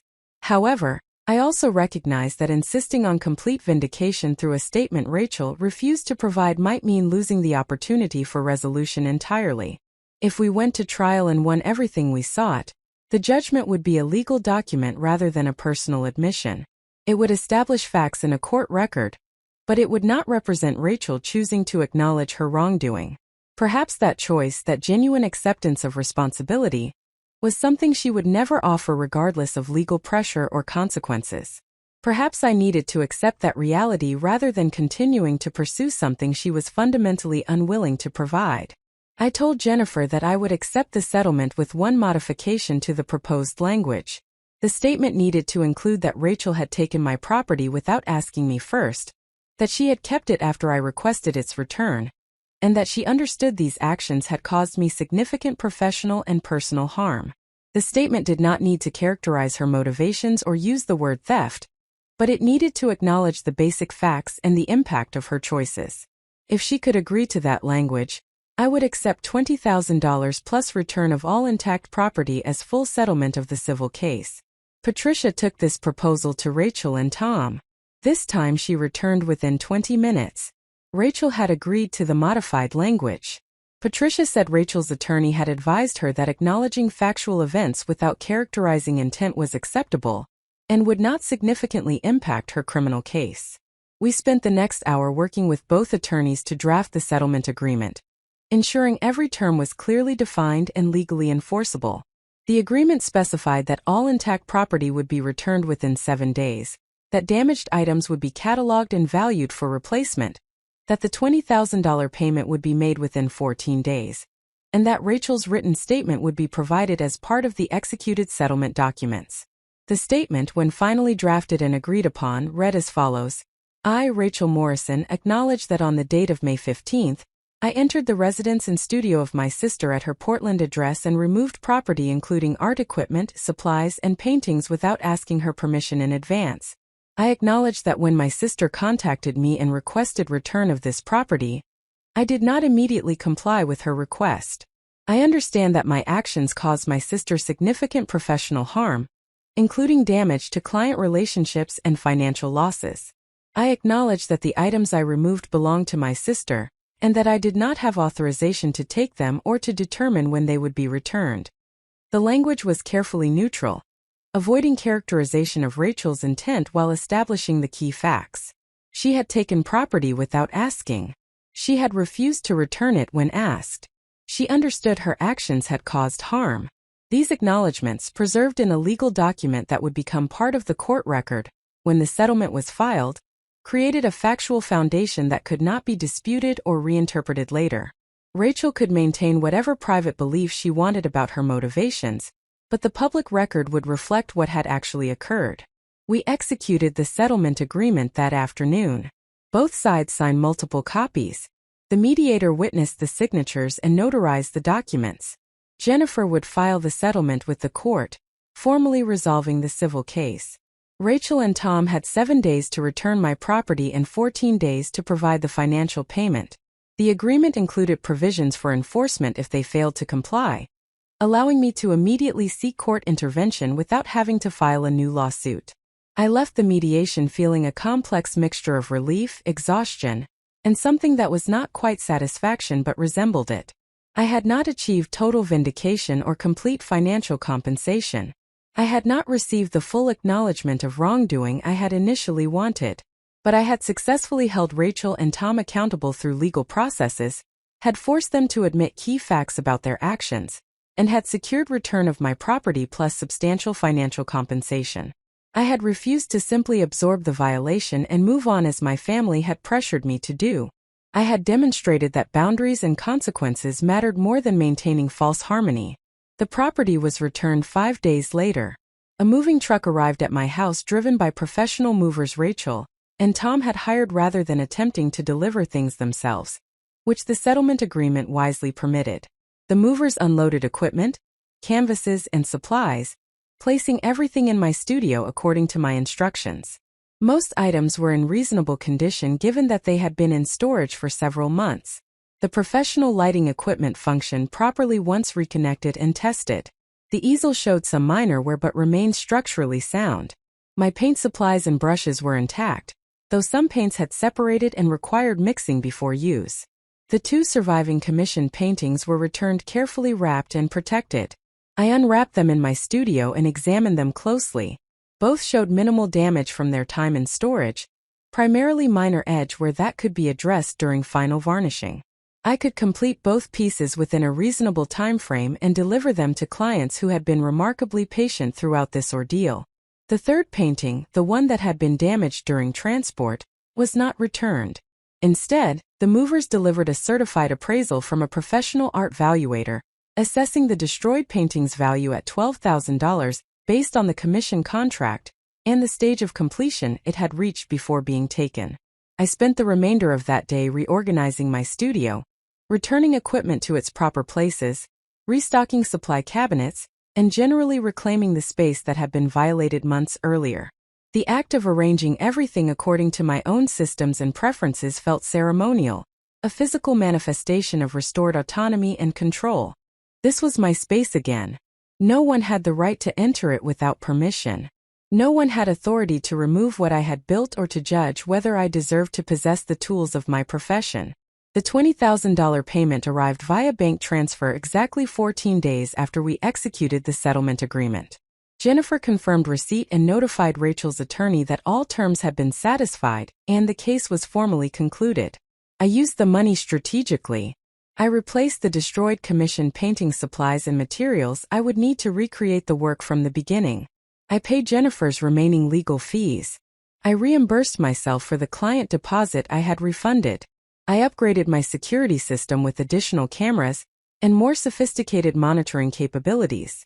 I placed the remainder in savings as a buffer against future emergencies, having learned that financial stability required preparation for unexpected crises. With the civil case resolved, the criminal prosecution continued on its independent timeline. Detective Morrison informed me that the district attorney's office was still pursuing charges despite the civil settlement.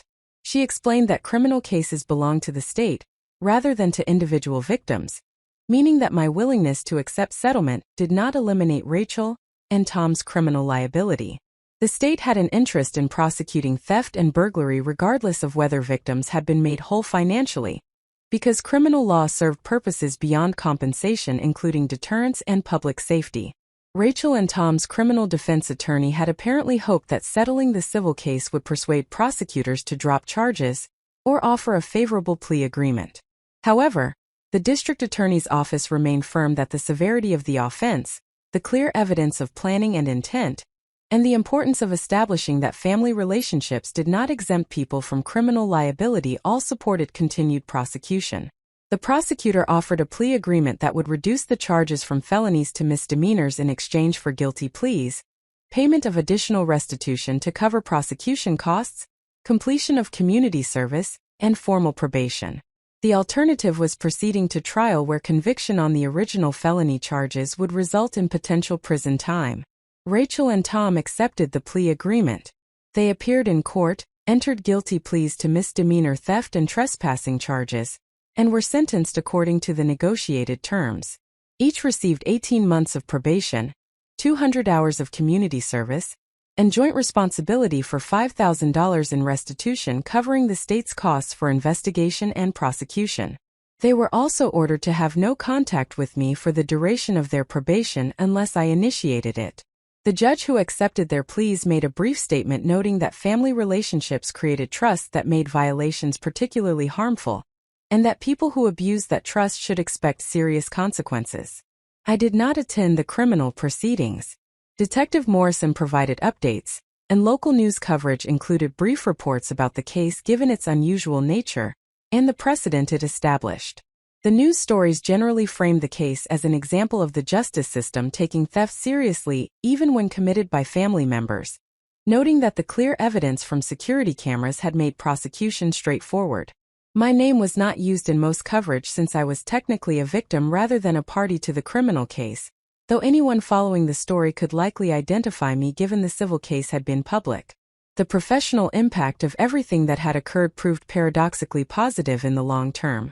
The publicity from Sarah Mitchell's article, and the subsequent news coverage about the criminal case, raised my profile significantly within the regional arts community. Gallery owners and collectors who had not previously been aware of my work now recognized my name and sought out opportunities to view my paintings. The narrative of an artist overcoming theft by family members and continuing to work despite significant obstacles resonated with people who valued determination and resilience. Margaret Chun, the hotel chain investor whose meeting I had left abruptly when I first discovered the theft, contacted me several months after the settlement. She said she had followed the news coverage and had been impressed by how I had handled an extremely difficult situation. She said the professionalism I had demonstrated in completing my existing commissions despite the challenges I faced indicated exactly the kind of reliability and commitment she looked for in artists she worked with. She offered me a substantial commission to create a series of large paintings for the lobbies of 3 hotels she was opening over the following year. The commission would pay $60,000 plus expenses and would provide significant visibility for my work to a broad audience of business travelers and tourists. I accepted the commission immediately. This was the kind of career-defining opportunity one had been working toward, and it had come about at least partially because I had refused to quietly accept victimization and had instead pursued justice through appropriate channels. The story of what I had experienced and how I had responded had become part of my professional identity, demonstrating not just my artistic abilities, but also my character and principles. I also received ongoing messages from other artists who had read about my case and were dealing with their own situations involving family theft, sabotage, or boundary violations. Many people reached out asking for advice about whether they should pursue legal action against relatives who had stolen artwork, damaged property, or undermined professional opportunities. I responded to these messages thoughtfully, sharing what I had learned about the legal process, the emotional costs of family conflict, and the importance of documentation and clear boundaries. I did not tell people what decisions to make, but I shared my experience and emphasized that accepting mistreatment was not an obligation, regardless of family relationships. Several months after the criminal case concluded, I received an unexpected letter in the mail. The return address was Rachel's, though the handwriting on the envelope was not hers. Inside was a card with a brief handwritten note from Tom. He wrote that he had been attending therapy as part of his probation requirements, and that his therapist had encouraged him to take accountability for his actions beyond what the legal system had required. He wrote that he understood what he had done was wrong, that he had allowed Rachel to convince him to participate in something he knew was theft, and that he was sorry for the harm he had caused me. He wrote that he did not expect forgiveness but wanted me to know that he had learned from the experience and would never do anything similar again. The note was brief and did not make excuses or attempt to minimize what had occurred. It read as genuine, the product of actual reflection rather than strategic positioning. I appreciated that Tom had taken the time to write it, though I had no intention of responding or initiating contact. His acknowledgement of wrongdoing was his responsibility to provide regardless of whether I validated or accepted it. The fact that he had done so suggested he was at least attempting to grow from the experience rather than simply resenting the consequences he had faced. I did not receive any similar communication from Rachel. Through occasional updates from my grandmother, I learned that Rachel had largely isolated herself following the criminal conviction. She had lost her job after her employer learned about the charges. She and Tom had separated, though whether they would divorce remained unclear. She had moved into a small apartment and was working in a position that paid significantly less than her previous role. She had apparently told family members that I had ruined her life by overreacting to something that could have been resolved through family conversation, rather than legal action. This narrative did not surprise me. Rachel had demonstrated throughout the entire ordeal that she was unable or unwilling to accept responsibility for her choices. She had consistently blamed others, minimized her actions, and positioned herself as a victim rather than acknowledging that she had victimized me. The legal processes had forced her to admit certain facts and accept certain consequences, but they had not created internal change or genuine understanding. That kind of transformation was something only Rachel could choose, and apparently she had not chosen it. My relationship with my parents remained strained but had improved slightly over time. They had initially maintained their position that I had overreacted and damaged the family through my legal actions. However, as months passed and they observed that I was continuing to build my career successfully while Rachel struggled with the consequences of her choices, their perspective seemed to shift somewhat. My mother called occasionally with superficial conversation about neutral topics, carefully avoiding any mention of Rachel or the events that had divided our family. My father remained mostly silent, though he had apparently told my grandmother that he respected my determination even if he disagreed with my methods. I maintained clear boundaries with my parents. I was cordial when they initiated contact but did not pretend that everything was fine or that we had returned to normal family relationships. I did not attend holiday gatherings where Rachel would be present. I did not participate in family events that required me to act as though nothing significant had occurred. I maintained relationships with family members like my grandmother who had supported me and respected my boundaries, while accepting that relationships with those who prioritized family image over justice would remain limited. The experience transformed my understanding of family loyalty and personal boundaries in fundamental ways. I had been raised with messages that family relationships were special and required greater tolerance, forgiveness, and accommodation than other relationships. I had internalized the belief that maintaining family harmony was important enough to justify accepting treatment I would never tolerate from friends or colleagues. The theft and the subsequent legal battle had forced me to confront how damaging these beliefs were, how they enabled abuse and protected people who harmed their relatives while punishing those who insisted on basic respect and accountability.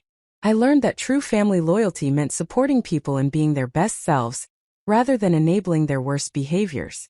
It meant caring enough about someone to allow them to experience consequences that might motivate growth and change. It meant recognizing that maintaining relationships with people who consistently violated boundaries and caused harm was not loyalty but self-destruction. I learned that ending toxic family relationships was not failure or betrayal, but rather an act of self-respect and self-preservation. I also learned the immense value of documentation and evidence. The security cameras I had installed because of neighborhood break-ins had captured footage that made my case unambiguous and irrefutable. Without that evidence, the situation would have devolved into a dispute about permission and intent, with family members choosing sides based on loyalty rather than facts. The video documentation had transformed what could have been a murky interpersonal conflict into a clear legal case with documented criminal behavior. This experience taught me to protect myself proactively through systems and documentation, rather than assuming family relationships provided inherent safety. The months following the settlement were among the most productive of my artistic career. I completed the 2 surviving commission paintings and delivered them to satisfied clients who praised both the quality of the work and my professionalism in overcoming obstacles to fulfill the contracts. I recreated the destroyed painting from the beginning, approaching it with fresh perspective, and ultimately creating a piece that was stronger than the original version had been. I began work on Margaret Chen's hotel commission, creating bold abstract landscapes that captured the dramatic beauty of the Pacific Northwest, while remaining accessible to viewers without extensive art knowledge. My work evolved during this period in ways I had not anticipated.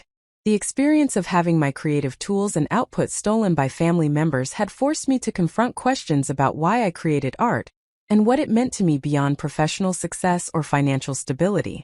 I had continued working even when I lacked my best equipment, had maintained my commitment to my career, even when doing so cost me family relationships and required enormous energy to pursue legal remedies. This revealed that art was not simply a career choice I could be talked out of or a phase I might outgrow. It was fundamental to who I was and how I understood myself in the world. This clarity infused my work with new confidence and boldness. I took more risks in composition and color. I trusted my instincts more completely rather than second-guessing choices or seeking external validation. I created work that felt authentically mine rather than attempting to meet others' expectations or fit into conventional definitions of success. The paintings I produced during this period were the strongest of my career, and they attracted attention from galleries and collectors at a level I had not previously achieved. 1 year after the theft, Marcus organized a solo exhibition of my work at his gallery. The show featured 23 paintings created during the previous 12 months, including pieces I had completed while rebuilding my studio, and work I had created once everything was restored. The exhibition was titled Boundaries and explored themes of space, autonomy, and self-definition through abstract compositions that balance control and release. Marcus wrote in the exhibition notes that the work reflected an artist who had learned to protect her creative space while remaining open to genuine connection and growth. The opening reception was attended by over 200 people. Collectors, gallery owners, journalists, fellow artists, and community members filled the space, engaging with the work and asking questions about my process and vision. Several pieces sold during the opening night itself, with others marked with red dots indicating sales before the exhibition even concluded. The show was reviewed positively in multiple publications, with critics noting the confidence and maturity visible in the work. One reviewer wrote that my paintings demonstrated what could happen when an artist refused to compromise her vision or accept limitations imposed by others' expectations or judgments. My grandmother attended the opening, proud and delighted to see the work I had created and the recognition I was receiving. She moved through the gallery slowly, examining each painting carefully and reading the titles and descriptions I had provided. When she finished viewing everything, she found me in the crowd and pulled me aside. She told me that she was proud not just of the paintings but of the person I had become. She said watching me refuse to accept victimization and instead pursue justice had reminded her that principles mattered more than comfort, that courage meant standing firm even when it would be easier to bend, and that self-respect was worth fighting for regardless of cost. She also told me that she had been thinking about her own life and the way she had accommodated difficult people to maintain peace. She said my example had inspired her to establish clearer boundaries with family members who had taken her for granted or treated her with less respect than she deserved. She said it was never too late to decide how you allowed others to treat you. Never too late to insist on dignity and fairness. She thanked me for teaching her that lesson through my actions, even though I probably had not intended to teach anyone anything. The conversation with my grandmother stayed with me long after the exhibition opening concluded. Her acknowledgement that my choices had influenced her own approach to relationships highlighted something I had not fully considered. By refusing to accept mistreatment from Rachel and pursuing accountability through appropriate legal channels, I had not merely resolved my individual situation. I had demonstrated to others who witnessed the conflict that standing firm on principles was possible, even when it required courage and sacrifice. This realization carried both weight and responsibility. People were watching how I navigated this difficult terrain, and my choices either reinforced patterns of accommodation or modeled alternative approaches. The exhibition continued for 6 weeks, during which time all but 3 of the 23 paintings sold. The financial success was significant, providing income stability that allowed me to focus on long-term creative projects, rather than constantly pursuing commissions to cover immediate expenses. More important than the financial aspect was the validation from the art community that my work had genuine value and resonated with serious collectors. These sales represented people choosing to live with my paintings, to encounter them daily in their homes or offices, to find meaning or beauty or provocation in what I had created. This was the ultimate goal of my artistic practice, and achieving it at this level confirmed that my decision to pursue art full-time had been sound despite the skepticism from family members who had viewed it as impractical or irresponsible. Margaret Chen's hotel commission progressed smoothly over the following months. I visited each hotel site during construction to understand the spaces where my paintings would be installed. I met with architects and interior designers to discuss how my work would interact with the surrounding design elements. I created preliminary studies and mock-ups to ensure the final pieces would function effectively in their intended locations. The collaborative process was professionally fulfilling, demonstrating that commercial work and artistic integrity were not mutually exclusive. I could create paintings that served specific functional purposes while maintaining my creative vision and aesthetic standards. The completed hotel paintings were installed over a period of several months as each property reached its opening date. The first installation was in a boutique hotel in Seattle's Capitol Hill neighborhood. The painting I created for their lobby was a large-scale abstract landscape measuring 8 feet by 12 feet, dominated by deep blues and greens that evoke the Pacific waters and evergreen forests characteristic of the region. The hotel's opening reception included remarks from Margaret Chen praising the artwork and explaining her philosophy of incorporating original art from regional artists rather than mass-produced decorative pieces. She introduced me to the assembled guests, and several people approached afterward expressing interest in commissioning work for their own spaces. The second and third hotel installations followed similar patterns, each opening generating additional visibility and professional connections. The consistent presence of my work in these semi-public spaces meant that hundreds of people encountered my paintings regularly, even if they did not actively seek out galleries or art exhibitions. This passive exposure built name recognition and established my artistic identity in ways that traditional gallery representation alone could not achieve. Business cards I left at each hotel location resulted in inquiries from corporate clients, private collectors, and interior designers who wanted to incorporate original art into their projects. Approximately 18 months after the theft, I received an unexpected email from someone identifying herself as Tom's therapist. She explained that Tom had given her permission to contact me, and that she was reaching out because she believed I might benefit from understanding the work Tom had been doing in therapy to address the choices he had made. She acknowledged that I had no obligation to respond or engage, but said she thought the information might provide closure or context that could be meaningful. She attached a letter Tom had written but had been uncertain whether to send. I was initially skeptical about this outreach. Therapy communications felt like they should remain confidential between therapist and client, and I questioned whether this contact represented genuine therapeutic progress, or was instead an attempt to manipulate my response to Tom's situation. However, curiosity eventually overcame my hesitation, and I opened the attached letter. Tom had written several pages describing his reflections on what had occurred, and what he had learned through therapy about himself and his relationship patterns. He explained that he had spent most of his life avoiding conflict and going along with whatever stronger personalities around him wanted. He described feeling controlled by Rachel throughout their marriage, but lacking the courage or skills to establish boundaries or express disagreement. When Rachel had proposed taking my property, he had recognized it was wrong but had convinced himself that her justifications were valid because agreeing was easier than confronting her. He wrote that the theft and the subsequent legal consequences had forced him to examine this pattern of passive participation in harmful actions, a pattern that had damaged multiple relationships throughout his life. Tom described the therapy work he had done to develop assertiveness skills and learn to tolerate the discomfort of disagreement. He acknowledged that none of this therapeutic progress excused or minimized what he had done to me. He recognized that personal growth did not erase harm he had caused others. He wrote that he was sharing this information not to seek forgiveness or reconciliation, but because his therapist had suggested that I deserved to know that the consequences I had imposed had genuinely motivated change, rather than just creating resentment. He said he hoped I was doing well and that my career was flourishing, and he thanked me for refusing to enable behavior that had been destructive. The letter affected me more than I had anticipated. Tom's acknowledgement of his patterns and his acceptance of responsibility, without making excuses, represented the kind of genuine accountability I had wanted from Rachel but had never received.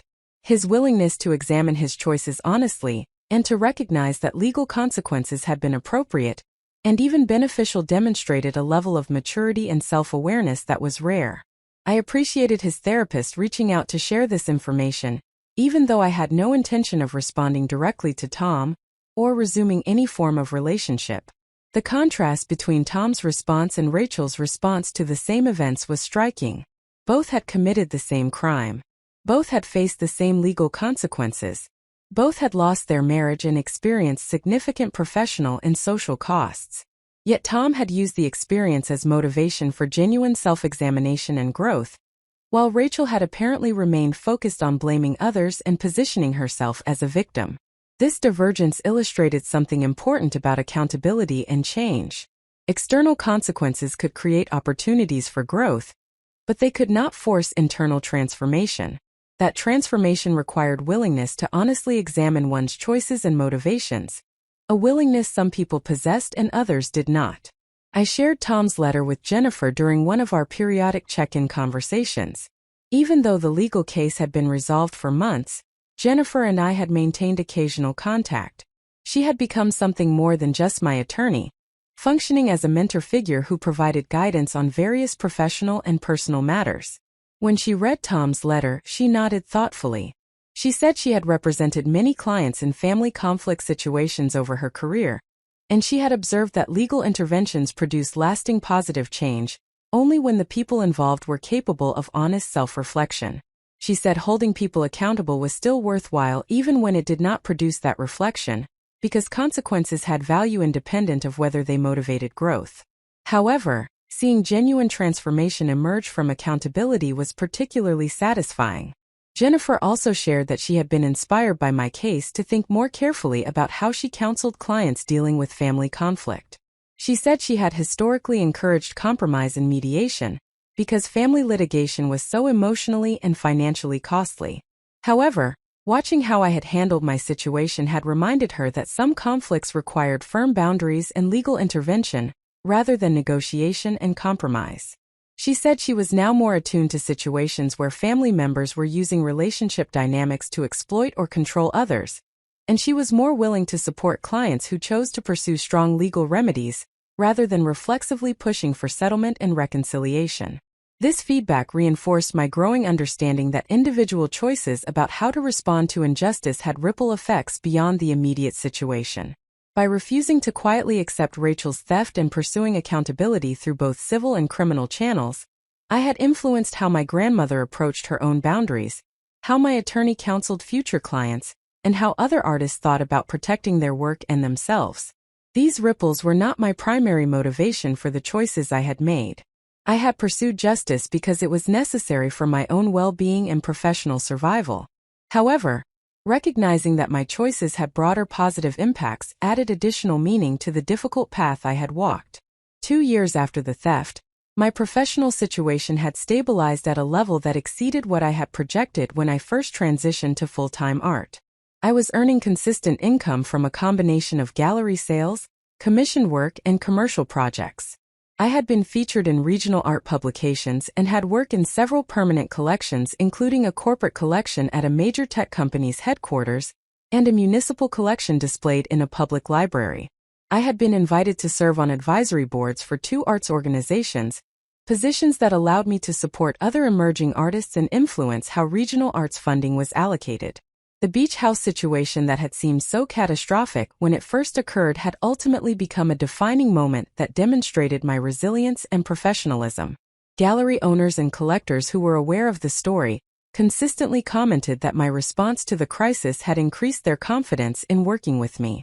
They appreciated that I had continued to fulfill existing commitments despite significant obstacles, that I had pursued appropriate legal remedies rather than allowing myself to be victimized, and that I had maintained focus on my creative work rather than allowing the conflict to derail my career. These observations highlighted an important professional reality. People wanted to work with artists who demonstrated reliability and stability, and my handling of an extraordinarily difficult situation had paradoxically established exactly those qualities. I also received invitations to speak at several venues about my experience.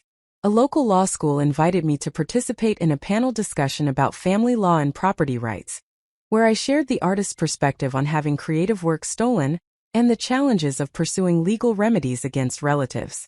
A women's business organization asked me to speak about establishing boundaries in professional settings, drawing on my experience of refusing to accept family pressure to abandon legal action. An arts education program wanted me to discuss resilience and professionalism with emerging artists, using my story as a case study in navigating crisis while maintaining career momentum. These speaking engagements were initially uncomfortable. I was an artist, not a public speaker, and discussing personal family conflict with audiences of strangers felt exposing and vulnerable. However, I discovered that sharing my experience in structured settings where I could control the narrative and emphasize lessons learned was actually therapeutic. It allowed me to transform what had been a painful violation into useful knowledge that could benefit others. The questions people asked and the conversations that emerged from these presentations revealed how many people struggled with similar dynamics involving family members who violated boundaries, sabotaged professional efforts, or demanded accommodation of harmful behavior in the name of loyalty. One particularly memorable speaking engagement was at a regional conference for creative entrepreneurs. I shared my story as part of a workshop on protecting your work and establishing professional boundaries. After the presentation, a young photographer approached me with tears in her eyes. She explained that her father had been systematically undermining her photography business by telling potential clients that she was not serious or reliable, by criticizing her work publicly, and by creating financial obstacles that made it difficult for her to invest in equipment and marketing. She said she had believed she had no choice but to tolerate this treatment because confronting her father would damage their relationship and create family conflict. She said hearing my story had helped her understand that accepting mistreatment was not an obligation, that pursuing her career despite family opposition was legitimate, and that establishing boundaries with relatives who undermined her work was not betrayal but self-preservation. She asked me how I had found the courage to pursue legal action against Rachel despite knowing it would permanently damage family relationships. I told her that courage was perhaps the wrong word, that it had been more about reaching a point where accepting the violation felt more damaging than confronting it. I told her that the decision to pursue accountability had not felt brave at the time but rather necessary, the only option that preserved my self-respect and professional integrity. This conversation stayed with me for days afterward. The photographer's situation was different from mine in its specific details, but the underlying dynamics were identical. A family member was exploiting relationship bonds to harm her professional development, and she had been socialized to believe that maintaining the relationship required tolerating the harm. My willingness to share how I had navigated similar dynamics had apparently given her permission to consider alternatives to accommodation. This was meaningful in ways that transcended my individual circumstances. If my experience could help even a few people recognize that they deserved better treatment and had options for protecting themselves, then the difficulty of pursuing justice had produced value beyond my personal resolution. The third anniversary of the theft approached with minimal emotional charge. The date that had once marked such a significant violation had become simply another day, notable primarily as a marker of how much had changed over the intervening years. My studio was fully equipped with both recovered original items and newer equipment I had purchased as my work evolved. My client relationships were strong and growing. My financial situation was stable with savings and consistent income streams. My professional reputation was established at a level that provided ongoing opportunities. I had built a life and career that reflected my values and choices, rather than conforming to others' expectations or limitations. I had also built a chosen family of sorts, a network of relationships with people who respected my boundaries and supported my goals. These relationships included fellow artists who understood the challenges of creative work, collectors who valued and promoted my art, professional advisors like Jennifer who provided guidance and advocacy, and friends who had demonstrated loyalty and care during difficult times. These connections were not based on biological relationship or obligation, but on mutual respect and genuine appreciation. They proved that meaningful relationships were possible and even stronger when they were chosen rather than assigned, when they were based on shared values rather than shared DNA. My relationship with my parents remained cordial but distant. We exchanged occasional emails about neutral topics and saw each other briefly at family events I chose to attend, primarily gatherings organized by my grandmother. Conversations were superficial, carefully avoiding any mention of Rachel or the events that had divided us. My parents had never apologized for pressuring me to drop legal action, or for supporting Rachel's narrative that she had been trying to help me. I had never apologized for pursuing justice or for refusing to prioritize family harmony over personal boundaries. This stalemate was not satisfying, but it was sustainable. We maintained a relationship that acknowledged our connection, without pretending that fundamental disagreements about values and accountability had been resolved. Rachel had apparently moved to another state, though I learned this information only indirectly through my grandmother. She had completed her probation requirements and was attempting to rebuild her life away from the region where her criminal conviction was known. My grandmother said Rachel had expressed interest in eventually reconnecting with me, but recognized that any such reconciliation would need to be initiated by me, and would require genuine acknowledgement of her actions rather than continued justifications or blame. My grandmother said she had told Rachel honestly that such acknowledgement was unlikely to emerge given Rachel's history of refusing accountability, but that the possibility existed if Rachel ever chose to do the difficult work of genuine self-examination. I had no particular interest in reconciliation with Rachel. The legal resolution had provided closure by establishing facts and imposing consequences. I did not need or want a renewed relationship with someone who had demonstrated such profound disregard for my autonomy and property. However, I also recognized that people could change if they chose to do the necessary work. If Rachel ever reached a point where she could honestly acknowledge what she had done, and why it was harmful without qualification or excuse, I would be willing to have that conversation. Until then, the boundary I had established would remain firm. This was not punishment or vindictiveness but rather self-protection and insistence on basic standards for relationship. Up next, you've got 2 more standout stories right on your screen. If this one hit the mark, you won't want to pass these up. Just click and check them out. And don't forget to subscribe and turn on the notification bell, so you don't miss any upload from us.